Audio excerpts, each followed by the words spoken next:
Good morning students. Topic चल रहा है इकोनॉमिक्स में आपका return to factor and law of variable proportion return to scale. हम इसका फर्स्ट पार्ट करवा रहे हैं आपको रिटर्न टू स्केल।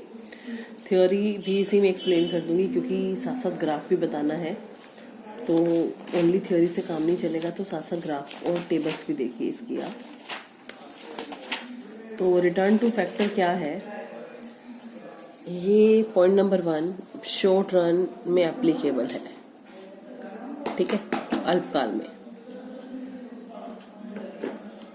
ठीक है। One factor is variable factor,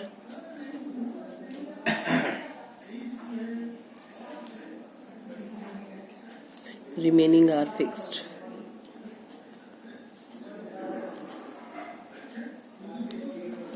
Point number 3 variable proportion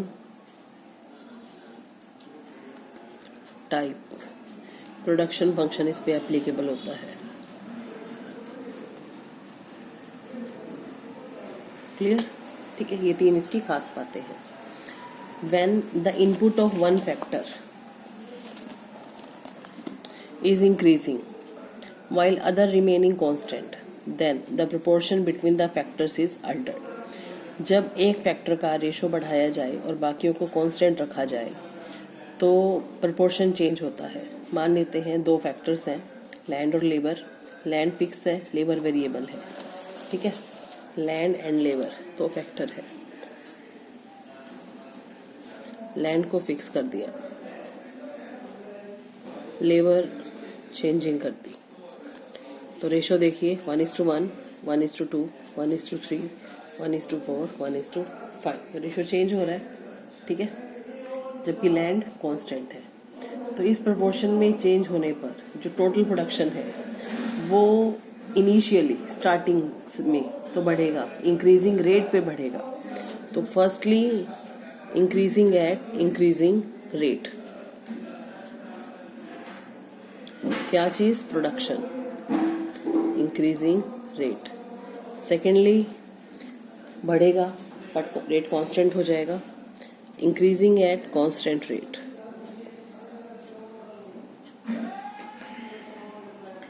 thirdly increasing at diminishing rate.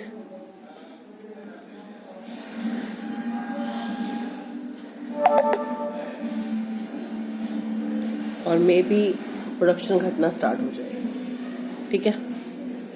तो इसी बेसिस पर रिटर्न टू फैक्टर को, सॉरी स्टूडेंट, हम रिटर्न टू फैक्टर कर रहे हैं, तो रिटर्न टू फैक्टर को डिवाइड किया गया है 3 पार्ट्स में। Increasing return to factor,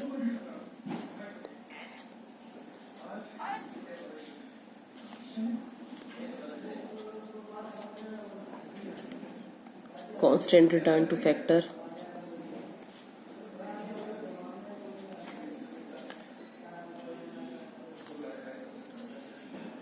diminishing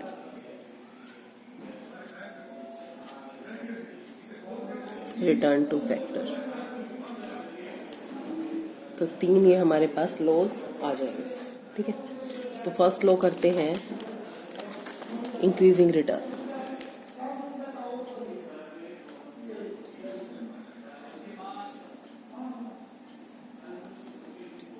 Increasing return to factor refer to the situation in which total output tend to increase at the increasing rate।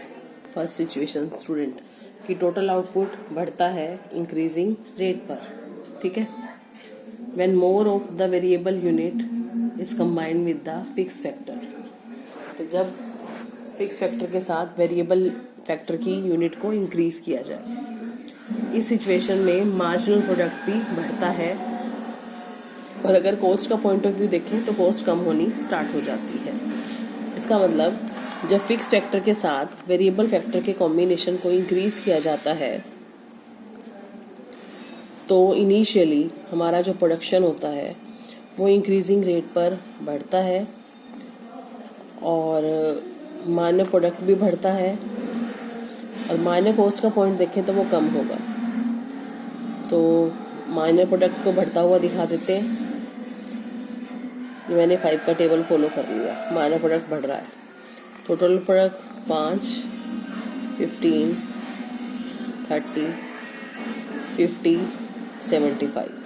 देखिए फर्स्ट यूनिट का TP था 5, second unit का TP हो गया 10 से increase हुआ ना, फिर हो गया 15। इसका मतलब इसमें इंक्रीमेंट जो आ रहा है वो इंक्रीजिंग रेट में आ रहा है। इसका ग्राफ देखिए,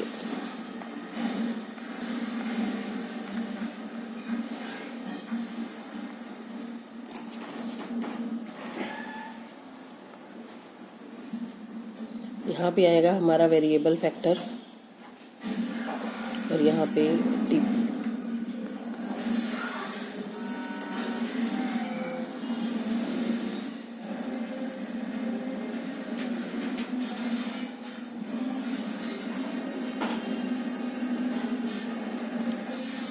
Because of deficiency of space, 1 on 5, 2 on 15, 3 on 30, 4 on 50, 5 on 75। इसकी शेप देखिए बच्चों, ऐसी शेप जाने वाली है टीपी की, ठीक है। और एमपी का नीचे वेरिएबल फैक्टर, ऊपर production.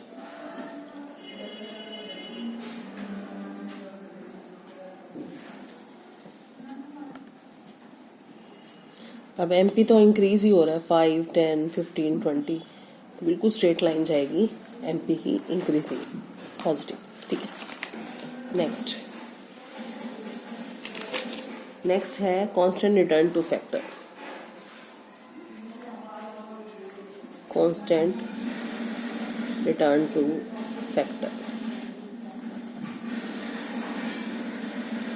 Constant return to factor refer the stage when the increasing application of variable factor no more result in the increase in marginal product of factor। Constant return of factor वो situation है जिसमें variable factor की quantity को increase करने पर marginal product increase नहीं होता। इसका मतलब माइनर प्रोडक्ट कांस्टेंट रहता है और टोटल प्रोडक्ट जो इंक्रीज होता है वो कांस्टेंट रेट पर इंक्रीज होता है, और इसमें मार्जिनल कॉस्ट भी कांस्टेंट रहती है। मतलब TP increasing but at constant rate, और एमपी जो होता है वो हमारा कांस्टेंट होता है।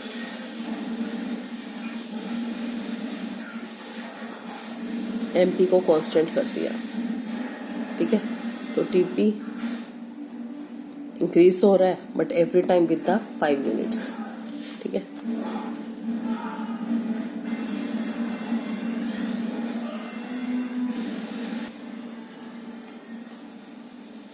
यहाँ हमारा आएगा वेरिएबल फैक्टर और टीपी।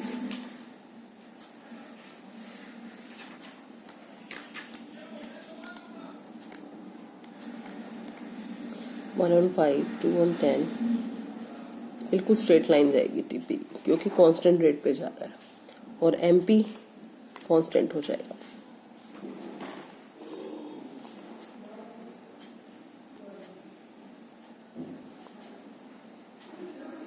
एमपी तो कांस्टेंट है, तो यहाँ पे एमपी कांस्टेंट, ठीक है। ये था हमारा सेकंड सिचुएशन। थर्ड है डिमिनिशिंग रिटर्न टू फैक्टर।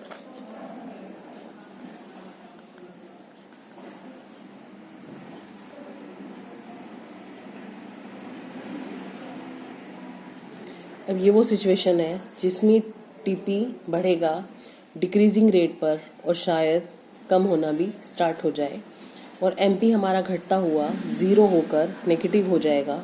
जहां पर एमपी 0 होगा वहां पे हमारा टीपी अपने हाईएस्ट पॉइंट पे होगा, और उसके बाद टीपी रिड्यूस होना शुरू हो जाएगा।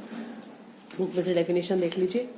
डिमिनिशिंग रिटर्न टू फैक्टर और law of diminishing return refer to situation, एक ऐसी सिचुएशन है जिसमें total output tend to increase, total output बढ़ता तो है but at the diminishing rate when more of the variable factor, जब वेरिएबल फैक्टर कंबाइन किए जाते हैं फिक्स फैक्टर के साथ। वही सेम पॉइंट कि टोटल प्रोडक्शन इंक्रीज तो होगा बट डिमिनिशिंग रेट पर, इस सिचुएशन में हमारा जो माइनर प्रोडक्ट होता है वो कम होना स्टार्ट हो जाता है और माइनर कॉस्ट बढ़नी शुरू हो जाती है।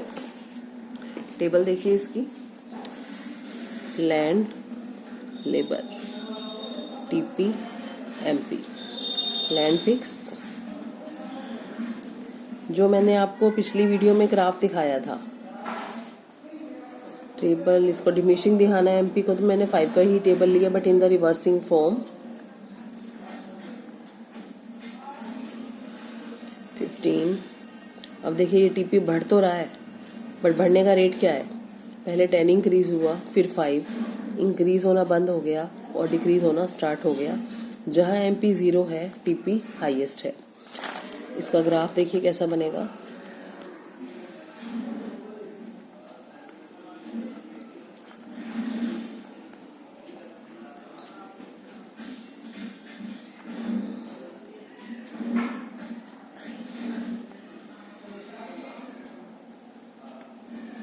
One on 15, 25, 30 TP. ठीक है, एमपी देखें, आओगे क्या? चलो ठीक है।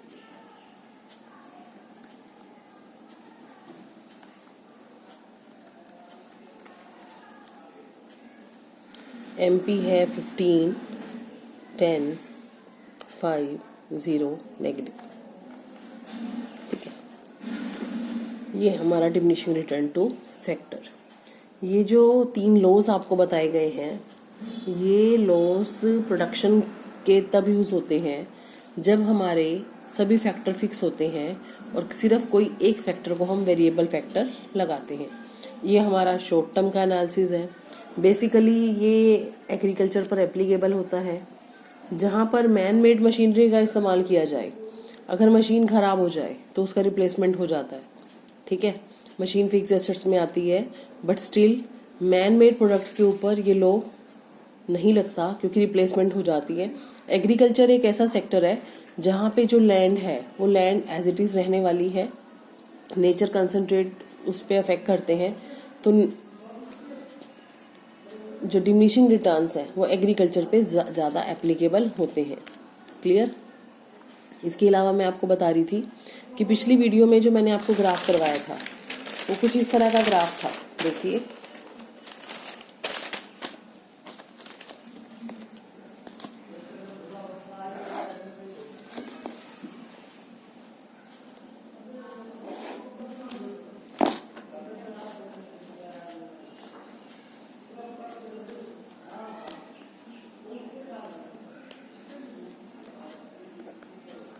ये वाला ग्राफ करवाया था मैंने आपको, मैं फ्री हैंड ही बना रही हूँ